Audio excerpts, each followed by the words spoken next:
20. Toward the jungles they rode, stopping only when necessity forced them. Old Dyson guessed that they had made good time, although since none of them had ever been far from Surin before this insanity, they could judge only by Mendelin's recollections. Fortunately, old Dyson's brother proved again that any map shown to him for a short period remained burnt in his memory. For the landmarks he told them to watch for started to appear. The latest was a squat peak on the horizon. What Mendelin said the map's owner had recalled a volcano. None of them knew of such a thing, and when it was explained that this was a place where once burning rock had been shot out of the ground like missiles, the rest had looked at Mendelin as if he were mad. He in turn only shrugged. Old Eisen often looked back, certain that this would be the time when he found the people of Partha hot on their trail. However, of the town folks, there was still no sign. The volcano is the last landmark, Mendel went on. It, in fact, lies within the first portion of the jungle. That caused old Eisen to straighten in the saddle. So we're nearing the Torrigan region? No, we have quite a ride still, but at least we have reached the lowlands. Indeed, they had all already noticed the change in climate. It was warmer and muggier. Old Addison was covered in sweat, and even Achilleos and Serenthina showed signs of the heat. Only Mendelin appeared untouched. In fact, he seemed to bask in the change. The two brothers had not yet discussed what was happening to the younger of them, but the harsh journey leaving the entire party exhausted each evening. However, as Mendelin had indicated, the jungles would immediately offer some respite, even if also some new danger. Old Addison hoped that, once they entered, he might find time to deal with his sibling. The clothes that they had been given in Partha had begun to fray with overuse. However, since they had purposely avoided contact with civilization, there had been no opportunity to find new garments, or at least properly clean their own. Food and water were not a problem, just as old Dyson had hoped. Achilleos had supplemented their original supplies with game, and others had gathered berries. Most of the supplies from Partha were gone now, but in their place was bounty enough to keep them going for 3 days. In the meantime, they continued to gather more whenever and wherever possible. The wooded lands with which they were so familiar had given way the past 3 days to brush. According to Menlin, whom everyone assumed was correct, tomorrow would see the first hints of jungle vegetation. With that in mind, they made camp just before sunset. Old Dyson felt very unprotected without even a few trees nearby, but the only other choices would have been either to retreat half a day to a small grove or to ride night and day to reach the jungle. The others seemed just as ill at ease, which helped him not in the least. Aware that all he had believed himself to be had been false, old Dyson knew that he could not help any of his companions should they now be attacked by Lila or either sect. Fortunately, the night passed peacefully, so much so that for once old Dyson slept until dawn without once stirring. He rose refreshed, but also angry at Achilleos, who had made certain not to disturb him, even when it was old Dyson's turn to take watch. Ominous clouds covered the sky, but there was no rumbling, nor did the wind pick up. Old Dyson eyed their surroundings with some trepidation, yet wondering if the clouds persuaded something supernatural. However, their day's journey went so smoothly that, well, before the sun fell, they not only reached the edge of the jungle, But after several anxious minutes' consolation, the party plunged in. The jungle both fascinated and repelled old Dyson. He had never seen such a bizarre plants and such lushness. The plant life seemed to be fighting with itself, each species seeking some sort of dominance. Everything is so green, marveled Saranthina. Achillea slapped something crawling on his arm. And so full of bugs. Never seen the likes of that thing. There is more life in 1 square mile of this realm than in 20 surrounding Sarum, Mendelin declared. No one asked how he knew, expecting that it was something he had learned from a passing merchant. Certainly Mendelin's comment struck old Dyson as truth, especially as he swatted a variety of exotic and macabre insects from his own body. He began having great regrets for choosing the jungles in which to hide. Is there a river ahead anywhere? Asked the archer. Mendelin gave it a thought.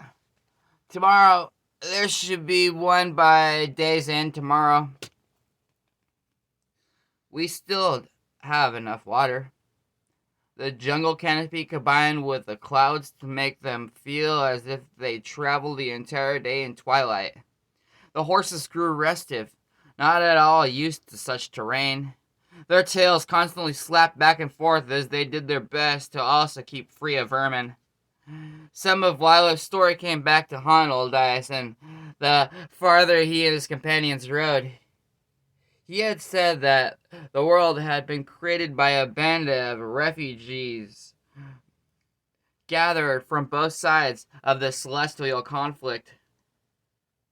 Angels and demons together. Such a fantastic combination of power would definitely explain what he still considered an abrupt change in both climate and landscape.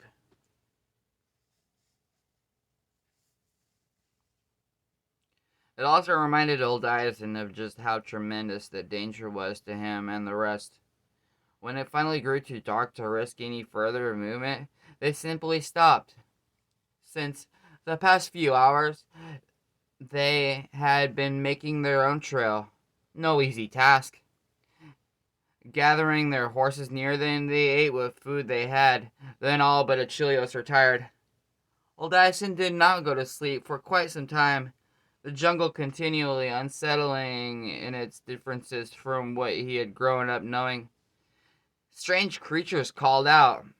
Insects sang for mates. There seemed more noise now than during the day.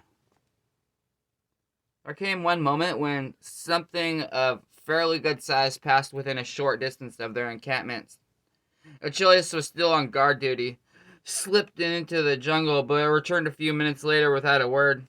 Still, old Dyson thought that the archer acted a bit unsettled. While the night was cooler than the day, it was still very humid. Old Dyson constantly felt damp. His hair clung to his head. The discomfort of the jungle fueled his misery and fears. Once more, he had chosen wrong. He should have kept to the regions he knew. At least the familiarity would have given him some respite. By the time the light of another overcast day finally poked through the canopy, everyone was more than ready to move on. At the very least, the thought of reaching the river gave them hope. The river meant fresh water, and a chance to see something over their heads other than thick leaves. Again, they constantly swatted at insects. Everyone save Mendelin had welts, the denizens of the jungle for some reason not finding his pale flesh to their liking. Old Dyson's brother remained warmer dressed than the rest, yet did not suffer as they. Near midday, the party paused to eat and deal with other necessities. The four shared what water remained, old Dyson insisting that he be the last. However, as he raised the shriveled sack to his lips, his eyes strayed at the surrounding jungle, and something thick like a tree was definitely no tree. He immediately lowered the sack for a better look. only to find no trace of the shape. Serenthina noticed his reaction. What is it? I thought I saw... I don't know. I thought it was a tree. But it wasn't? Asked Achilles, his expression unreadable. Tall and thick of build, was it? It was enough to verify his suspicion of old Ison's. You saw something last night. I thought as much. The archer raised a hand in defense against his friend's words. Hold on, I saw as much as you, which was little enough. Whatever it is as much part of the jungle as these trees and shrubbery. Is it stalking us? Serenthina asked, looking around. Here Achilles looked contemplative. At first I would have said yes, but now, the more I think of it, the more it seems our friend is curious. That kind of curiosity I don't like, muttered old Ison. Do you think there's more than one? I noticed only it. There could be more, but it strikes me as solitary. Like a predator? The hunter grimaced. Their mood more pensive, they quickly mounted and left the area behind. For the rest of the day, their riders kept one eye on the path and the other on the thick vegetation. No one saw so much as a trace, but the consensus was that their mysterious companion had not yet abandoned them. When at last they heard the rushing of water, old Dyson greeted the sound with a contradictory mixture of relief and suspicion. He was glad to reach this latest landmark, but at the same time the river was a barrier of sorts.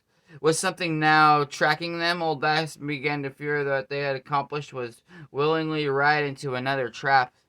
Achilles clearly thought likewise, for as soon as he had dismounted, he said in a low voice, I'm going to find a place to cross quickly if need be. On the latter pretense of hunting, he hurried off. Old Ison eyed Cyrus's daughter, who, in turn, pensively watched Achilles vanish into the unsettling wilderness. He'll be fine, the son of Domede said somewhat awkwardly, aware that his friend would not be in this situation if it were not for him. Isn't that right, Mendelin? Yes, he should be. But Mendelin's tone was distracted, which did not help the situation any. He seemed interested in something at the edge of the river, but what it was, old Ison could not say. Certainly not some huge creature such as he and the archer had noted. The only thing one generally found in rivers was fish. As they filled their water sacks, Achilles made a swift return. Serenthina had to visibly hold back from running to him. The blonde hunter smiled with more assurance as he reached the party. There's a bridge, he announced merrily. Just a few minutes downstream. Looks worn, and there are some planks missing, but the horse should cross over just fine. Old Ison took heart. Without hesitation, he said, We may camp on the other side, then. He received no objections. The four quickly remounted, this time, Achilles taking the lead. They followed along the water's edge as the hunter dictated the very soon sighted bridge in question. It had been made from elements of the jungle around it. The planks had clearly been harvested from the local trees, the underside still covered in bark. The craftsman had skillfully shaved the other side flat. 3 of the planks were broken or completely gone, but if the party guided their horses on foot, there would be little threat. Strong vines and other long plants had been used to tether the wood together. Some sort of brown substance had also been added in between to keep everything solid. Considering their surroundings, old Ison thought that the builders had done the best possible. True, the bridges swayed a little under their moving weight, but otherwise it held. Once they were over, there was debate as what to do next. Achilles wanted to remain near the bridge, and Serenthina seconded this. Old Ison preferred a little more distance from it. Mendelin left the decision to the others, as usual. He seemed lost in thought. The archer finally pointed out that while old Dyson was rightly concerned about their unseen companion, it was possible that something of far more immediate threat lurked nearby on this side. Conceding this, old Dyson agreed to their remaining near the bridge. They kept their campsite as compact as possible, huddling close to the animals and one another. Only Achilles left the vicinity, necessity forcing him to hunt. When he returned, the relieved greeting was received was more for his safety than the bountiful catch he carried. The two creatures that the archer had brought with him were recognizable as reptiles, but none such as any had ever seen. They were huge, nearly 5 feet from the tips of their muzzle to the ends of their tails. One look at the terrifying teeth was enough to let the others know that these were generally predators, not prey. Achilles quickly reassured them. I was never careless. I assumed that there might be dangers by the river, but also game. I found this pair hiding among some reeds. I don't think that they were prepared for something like me. Old Dyson studied them dubiously. Are you sure that they're worth eating? Some of the best meat I have caught back home came from snakes and lizards. These I suspect will be a feast in comparison. The two dead beasts had done what little else had. Drawn Mendelin's attention. He touched one almost gently. These are young. Juvenile. I thought as much myself, Achilles replied. The big ones are probably 3 times this size. To old Dyson he added, these were wet, as if they had just been swimming. You wanted us to move farther away from the bridge and the rivers. I'd say that was an idea we should still act on. They wasted no time in following the suggestion. Achilles, scouting ahead, located a place he believed far enough from the river reptiles' normal haunts. Even then, old Dyson insisted that they ride a little longer, despite the darkness. Achilles showed him another spot. Finally satisfied, they halted again. While Mendelin and old Dyson gathered fuel for the fire, the hunter and Saranthina began the process of skinning and cooking the meat. Don't stray far from the camp, old Dyson reminded his brother as he left. Mendelin's condition was worrying him. I will take care. Do the same. While there were plenty of trees, finding viable firewood was not so simple. The plant life had a constant moistness to it. Old Dyson picked what he could, cautious in his task, lest some vermin or animal hiding the brush took umbrage at his presence. Unfortunately, due to conditions, old Dyson soon found himself disobeying his own orders to stay close. There just was not enough good fuel nearby. In order to make up for the necessity of searching farther away, old Dyson kept a careful eye on his position relative to the camp. This encouraged him to go yet farther afield, and gradually the pile in his arm grew to something useful. Behind him he heard the rustling of branches. Aware of how far he had strayed, old Dyson suspected that one of his friends had come in search for him. He turned around and dropped the firewood. The behemoth stood half again as tall as him, and more than twice as wide. At first, old Dyson thought it a demon, for it had a vague resemblance to a man, in that there were 2 arms, a pair of legs, and a head. But beyond that was a creature so bizarre that surely it had not been born of this world. Yet, if a demon, it was a very docile one. In fact, although its face was much in the shadow of the night, old Dyson could for some reason sense that there was an intelligence there, one that was driven by more than the thirst for mayhem and blood. The giant shifted slightly, but not in any manner that caused old Dyson alarm. In that flash of moment, more details became apparent. The entire torso had a rough finish to it that reminded him of nothing less than wood. Indeed, one limb ended in not in a hand or a paw, but a great thorny club, upon whose flat head was etched runes of some sort.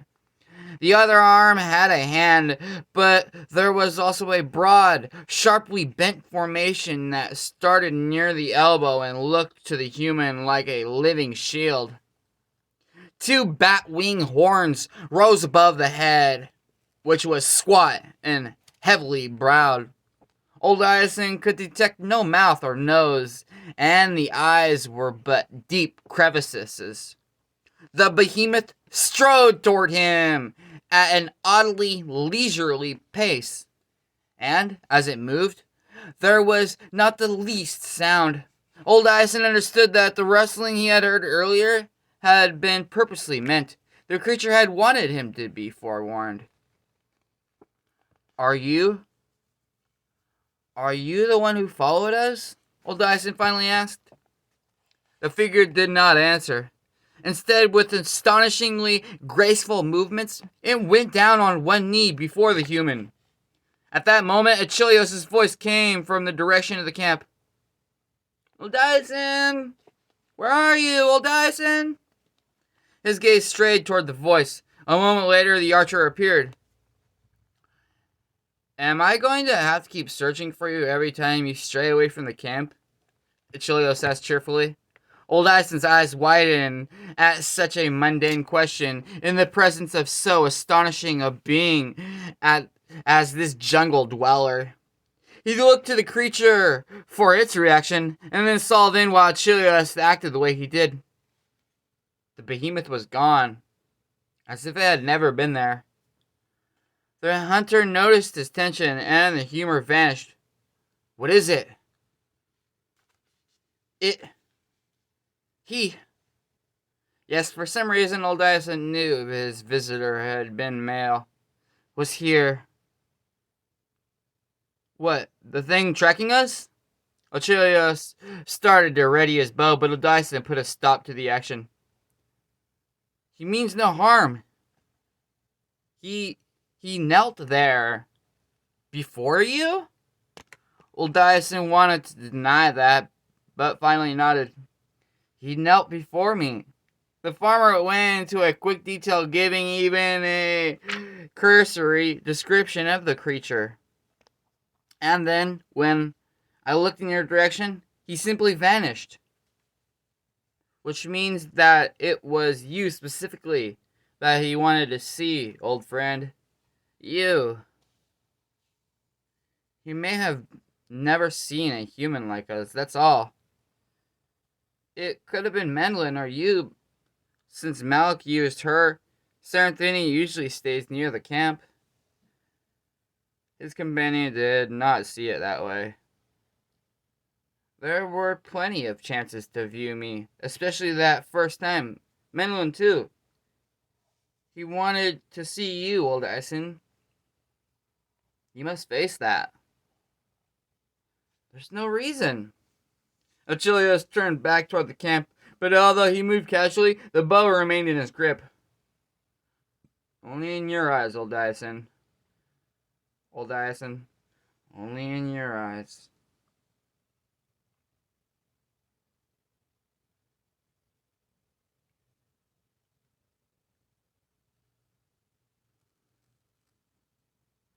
Despite their unusual night visitor having shown no hostility, old Ison did not rest well. He expected other strange beings to follow in the wake of the first, some of them surely with more sinister intent. Yet the day came without incident. The party ate what was left of the meat, then sat out again. How far is the Torjan region now? He asked his brother as they rode. Several days yet, Mendelin replied. Further information he did not supply, and old Dyson settled back in the saddle. He was already sick of the jungle and continually sick of himself. Small creatures flittered through the branches, some of them recognizable, others almost as unsettling as the behemoth.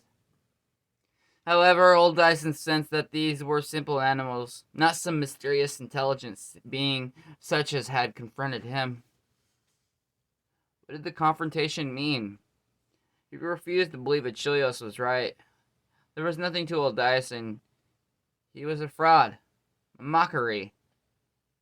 With such thoughts, he rode through the day and into the night. They traveled late, it taking Achilles some time to find a clearing large enough for them to use as a place to sleep. Old Dyson had no desire to leave the safety of the campsite, but as ever the hunt for firewood demanded it of him and the others. He tried to keep close this time, but the pickings were slight, and necessity once more demanded that he widen his search. With growing weariness, old Dyson gathered one piece after another. Each moment he expected the giant to confront him, but the closeness he had come to the encounter so far was an irate toad, the size of his hand, that leapt out from under a dead branch old Dyson had just grabbed. Old Dyson returned with his arms full and his mood just as black as the night. He ate sparingly from Achilles' newest catch, some sort of huge rabbit, then slept fitfully until a hand shook him awake. Believing it to be the behemoth, old Dyson jerked back. However, it was only the hunter, awaking him for his turn on guard duty. "Easy there," Chilios muttered. "Are you sure you want to take watch?" "I'd rather be up." "As you like." Old Dyson grabbed his sword and walked to the edge of the camp. As was the practice, he kept the first one from the vantage point. Then, after a few minutes, quietly went to the other. In this way, he also kept more alert. Eventually, however, time did take its toll. When he was certain that he dared not stay on watch any longer, old Dyson sheathed his sword and went to wake Mandolin. Who was next? After Mandolin had come Steranthina, then Achilles again if necessary. The three men would have preferred to rotate the night between them, but Steranthina had insisted, pointing out that she was just as capable with a sword as they were. A piece of training done at the insistence of her late father. Old Dyson approached his brother's location, only to find Mandolin not there. That was not uncommon, necessity making its demands whenever it chose. He paused, aware that it could not be too long. But after several minutes, there was still no sign of Mandolin. Old Dyson tried to tell himself that it would only be a moment longer. But then that moment passed and there still was no sign of his brother's return. Old Dyson glanced at the ground and made out a single footprint. Not yet wishing to disturb the others, he drew his weapon and started in the direction that the print was pointing. The way was troublesome. He was forced to hack at the branches. Twice old Dyson whispered Mandolin's name, both times to no success. His heart pounding faster, old Dyson doubled his pace. Mandolin had to have come this way. A slight sound from the side made him pause. When it came again, he turned toward it. It might be his brother, but it also might be something more sinister. Or it could be the creature again. Despite the risk, old Dyson pushed on. Mandolin was out here. That was what mattered most. If it was the creature, then perhaps it could even help him. The thought seemed ludicrous, yet old Dyson knew that if he ran into the jungle dweller, he would ask it for aid. From a slightly different direction came more movement. Old Dyson froze. A breath later, from yet a third direction, there was a noise. Whatever lurked out there, there was more than one. Images of Morlu swept through his head. Old Dyson considered retreating to the camp, but it was already too late. He heard more activity in the jungle, all of it converging on his location. A murky form moved among the trees, then another, and another. Ducking low, old Dyson closed on the nearest, despite his failures. He had no intention of merely standing still as the fiend slaughtered him and his companions. Even if he could kill but one, it would be some small victory. and all Dyson could ask for. The black form assisted him by veering his way. As the figure neared, old Dyson noticed that the head was unencumbered by the monstrous ram skull helmet of the Temple Infernal minions. Peace Warders, then. Or perhaps even Inquisitors. The Cathedral of Light had been oddly silent all this time, even though old Dyson was certain that they were still interested in him. His adversary was now so near that he could hear the rapid breathing. In fact, had old Dyson not known better, he would have sworn that the warrior sounded uneasy, even a little frightened. Taking some grim pleasure in that, old Dyson maneuvered around the figure, a little more that they would both be in position. The dark form abruptly changed direction again, this time striding directly toward where old Dyson hid. Unwilling to wait any longer, the youngest son of the means leapt at him. What should have been a quick mortal thrust failed utterly, his foe avoiding it by accidentally stumbling to the side. The two men became entangled. Their weapons fell at the same time. Old Dyson cursed, knowing that such a loss meant for him as it did for the other. He was surrounded by enemy. His one chance to do in some small way redeemed himself now all but gone. His fighting became more frantic. By sheer force alone, he managed to end up on top. His hands grappled for the guard's throat, but before old Dyson could make good his hope, other hands pulled him off of his intended victim. His arms were wrapped behind his back, the area filled with armed figures. Someone brought a torch. It was thrust in his face, no doubt so that he could be identified for the sake of some high cleric of one sex. "'Tis him!" a harsh voice declared. Old Dyson expected to be clapped in irons, but instead his arms were released. The figures surrounding him stepped back, and one by one they went down on their knees, leaving only the torchbearer. The man held the flames close to his own face as he stared at old Dyson. "Praise be, we found you, Holy One," blurted Romus.